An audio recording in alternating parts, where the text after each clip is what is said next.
es lo que trae sus consecuencias. Vamos a ver un poquito más adelante.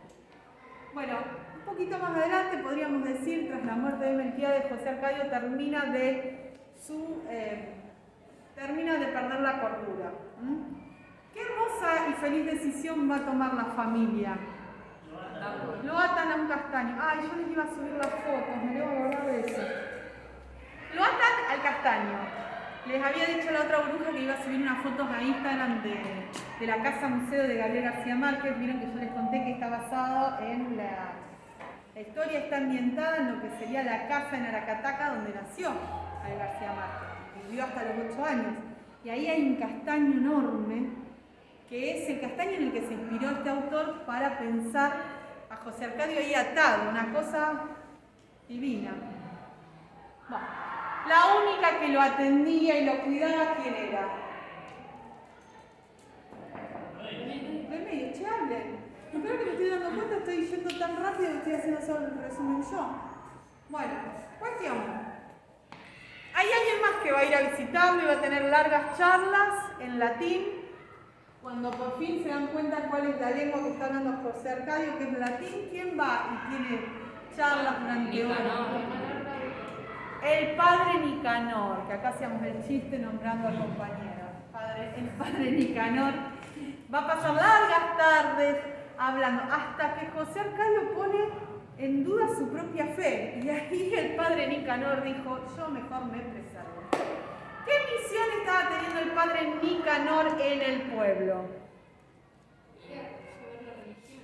Además, el templo. Y ahí, me encanta como para pregunta de evaluación, ¿cuáles son los artilugios de los que se vale Amaranta para evitar la boda?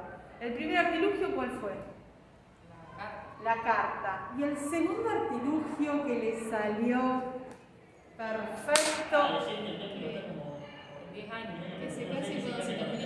Bien, en el medio de un almuerzo familiar, donde el padre Nicanor estaba, dice, la única afortunada va a ser Rebeca, que con su casamiento va a estrenar el templo.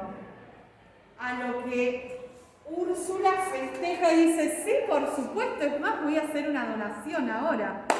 Bueno, y ahí obviamente se pelean a morir Rebeca y Amaranta. Amaranta le echa en cara a Rebeca y le dijo, fue lo único que se me ocurrió para no tener que matarte. O sea, como diciéndole, agradecer porque si no hubiese sido fiambre prácticamente, en criollo. Y así va a ser, bueno, Rebeca le contesta y dice, no, pero falta un montón para el templo. Y el padre Nicanor dice, no creas que va a ser así. Va a empezar, bueno, Úrsula va a hacer una gran contribución, Pietro Crespi va a hacer una gran contribución. Al padre Nicanor también más o menos por esa época se le ocurre una que es propia de él. No lo voy a decir porque si no lo va a poner en la prueba. ¿Qué empieza a hacer este sacerdote? Tomar chocolate y levitar. Prácticamente un acto circense, con el que va media hora, qué denso que va. Escuchen este audio acelerado, con lo que va a conseguir grandes fondos. Bueno, creo que hasta ahí estamos, capítulo 5. Bien, hay otro artilugio, además de la carta, el vestido. ¿Qué pasa? Cuando la boda era inminente, cuando el templo ya estaba queriendo, ¿qué se le ocurre a Amaranta? Sacarle la bolita de naftalina. Tal cual. Para que se coman la polilla. Bien, pero Rebeca, bastante por suerte, va y revisa el vestido un mes antes y se da cuenta que estaba totalmente consumido por las polillas. Y es ahí donde va a pedirle ayuda a su amigo, Amparo Moscote, quien le va a coser en menos de un mes un vestido. Y es ahí cuando Amaranta se da cuenta que llegó el momento. ¿Qué va a tener que hacer? Envenenarla. Y es más, decidió cuándo lo iba a hacer. El viernes anterior a la boda. Y lo hubiese hecho de no ser que la boda se va a terminar aplazando porque la familia va a entrar en duelo. Y ese duelo se da porque muere ¿quién? Remedio.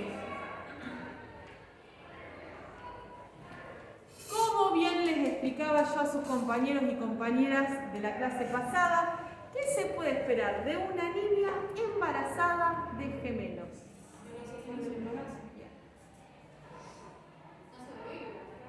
Se muere. Una nena embarazada de gemelos, una cosa de loco. O sea, me acuerdo que en 2010, esto ya lo dije, ya sé que es figurita repetida, ustedes lo están escuchando, bueno, escuchen doble.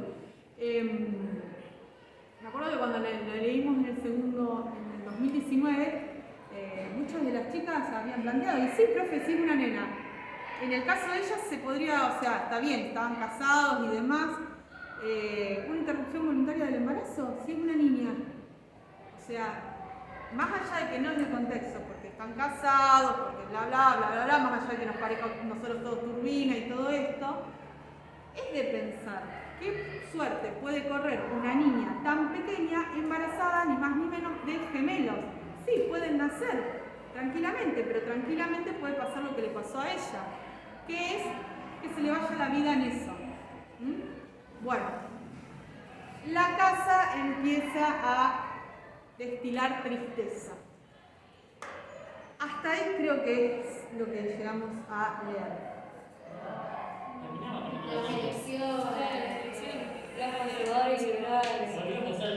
Volvió José Arcadio. Vamos a hablar de ese regreso. Estaban las niñas ahí en el corredor de las Begonias. Les voy a subir una foto del corredor de las Begonias. Imagínense que yo cuando fui a visitar la casa, casi me arrastro por toda la casa, me tenía que sacar. Ya cierra, nena, ya cierra el museo. No me quería ir.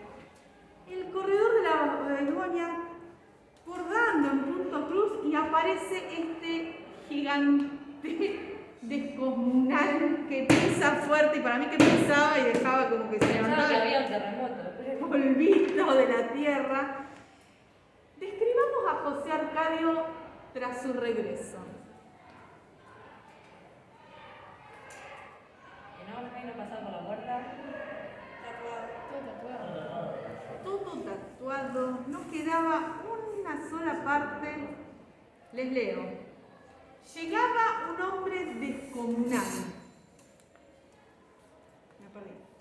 Sus espaldas cuadradas apenas se cabían por las puertas.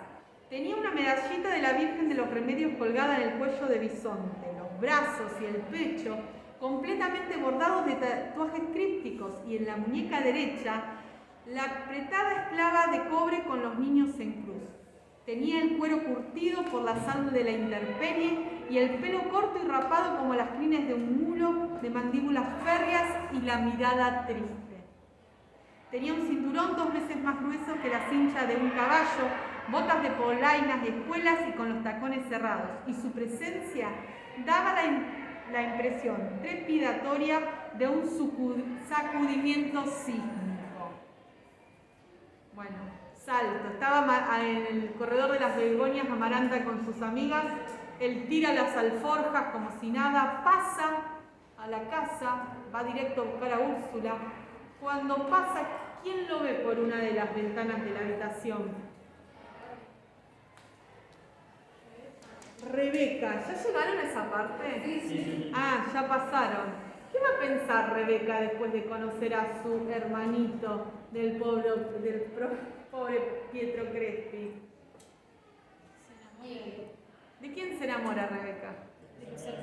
De José Arcadio.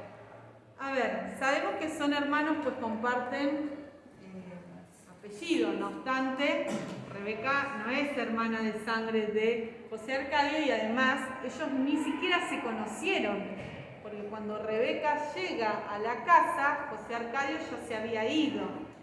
Pero esta situación es, totalmente rechazada por ¿quién? Por Úrsula. A Úrsula no le importa nada, o sea, son hermanos. Bueno, así va. Rebeca, cuando no creo que haya tanta diferencia de edad. Por eso también esto de ver qué edad tenía José Arcadio. Porque cuando Rebeca llega a la casa, tiene 11 años. Ese dato sí se nos lo da. Y José Arcadio hacía muy poco que se había ido. Y considerando que José Arcadio se había iniciado sexualmente, ¿qué edad podemos darle? Yo leí que tenía como 14, a mí me parece poco, para mí yo le daría un poquito más, pero pensemos en 16 años como mucho. De 11 a 16 no es una edad, no es una diferencia de edad enorme, entonces entre Rebeca y José Arcadio no hay mucha diferencia. Bueno, ¿de qué trabajo? La verdad que es una mezcla de risa y espanto cuando uno va leyendo todas las cosas de José Arcadio y lo que hace cuando llega al pueblo, esto de rifarse entre las mujeres. Vive como un gigoló, o sea, rifándose al mejor postor. Y bueno, se percata de su hermanita, le dice un día: eres muy mujer, hermanita, con cara de luminoso, me imagino yo mirando al cuarto. En fin. Esto es cortito, se puede ver. Rebeca perdió el dominio de sí misma, volvió a comer tierra y cal de las paredes con la aridez de otros días y se chupó el dedo con tanta ansiedad que se le formó un callo en el pulgar. Vomitó un líquido verde con sanguijuelas muertas. ¿Qué tienen que decir ustedes ahí? Bien. Bueno, pasó noches en velas tiritando de fiebre, luchando contra el delirio, esperando hasta que la casa trepitada con el regreso de José Arcadio dio al amanecer. Una tarde, cuando todos dormían la siesta, no resistió más y fue a su dormitorio. Lo encontró en calzoncillos, despierto, tendido en la hamaca que había colgado de los horcones con cables de amarrar barcos. Le impresionó tanto su enorme desnudez tarabiconeada que sintió el impulso de retroceder. Perdone, se excusó. No sabía que estaba aquí, pero apagó la voz para no despertar a nadie. Ven acá, dijo él. Rebeca obedeció. Se detuvo junto a la hamaca, sudando hielo, sintiendo que se le formaban nudos en las tripas, mientras José Arcadio le acariciaba los tobillos con la yema de los dedos, y luego las pantorrillas, y luego los músculos, murmurando: ¡ay, hermanita! ¡Ay, hermanita! Ella tuvo que hacer un esfuerzo sobrenatural para no morirse cuando una potencia ciclónica asombrosamente regulada la levantó por la cintura y la despojó de su intimidad con 3 zarpazos y la descuartizó como un pajarito. Alcanzó a dar gracias a Dios por haber nacido antes de perder la conciencia en el placer inconcebible de aquel dolor insoportable, chapaleando en el pantano humeante de la hamaca que absorbió como un papel secante la explosión de su sangre. ¡La violó! Y acá Gabriel García Márquez, aparte, nos plantea prácticamente que esta mujer estaba gozando en esto. Es horrible, o sea, está muy bien contado. Ustedes se dan cuenta de todas las metáforas que está usando el autor para describir lo que está pasando ahí. Eso es magistral. Ahora, el hecho en sí de lo que está pasando ahí, más allá de que Rebeca se acerca, que tiene curiosidad, que siente una atracción irrefrenable y todo lo demás, es una violación. Porque explícame en qué momento José Arcadio le pregunta a Rebeca si acaso quiere intimar con ella. Bueno.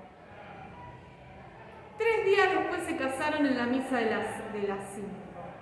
José Arcadio había ido el día anterior a la tienda de Pietro Crespi. Lo había encontrado dictando una lección de cítara y no lo llevó aparte para hablarle. Me caso con Rebeca, le dijo. Pietro Crespi se puso pálido, le entregó la cítara a uno de los discípulos y dio la clase por terminada. Cuando quedaron solos en el salón, atiborrado de instrumentos músicos y juguetes de cuerda, Pietro Crespi dijo: «Es su hermana». «No me importa», replicó José Arcadio. Pietro Crespi se enjugó la frente con el pañuelo impregnado de espliego. «Es contra natura», explicó, «y además la ley lo prohíbe». José Arcadio se impacientó tanto con la argumentación como con la palidez de Pietro Crespi. «Me cago 2 veces en natura», dijo. «Y se lo vengo a decir para que no se tome la molestia de ir a preguntarle nada a Rebeca». ¿Ya estamos? Bueno. Mañana vamos a dar OCL, no vamos a seguir dando lengua porque si no esto se hace muy grande, muy largo. El miércoles, por favor, terminen de leer el capítulo 6 y así avanzamos acá. No, esperen, ¿ustedes tienen que leer? No empezamos con el 6. Bueno, entonces leemos el 6 acá. Bueno, y en casa, por favor, avancen con los capítulos porque ustedes tienen la prueba la semana que viene. Un beso grande. Yo no sé si si subir o no subir esto porque al final es casi lo